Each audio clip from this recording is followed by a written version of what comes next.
Okay, Coach, getting ready to head down to Florida for the opening tournament. You got Oklahoma first. Talk about their size and kind of what you need to do to kind of make that not an advantage for them.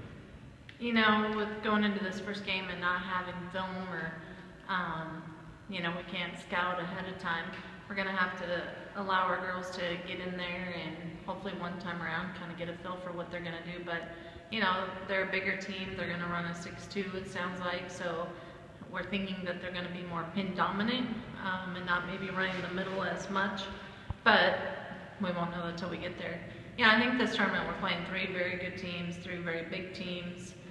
So we're going to have to rely on our quickness, ball control, so we can run our offense and hopefully get the balls to our middles to really open up everything else for our kids.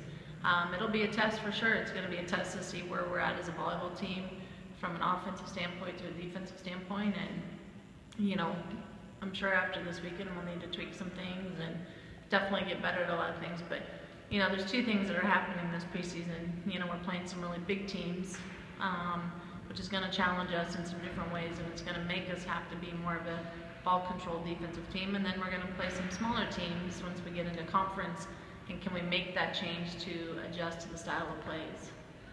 And lastly, you've got a lot of depth on this team, but also a lot of leadership. Is that something that's going to help out early this season? Yeah, I mean, way more than last year, you know, and we have some key players coming back.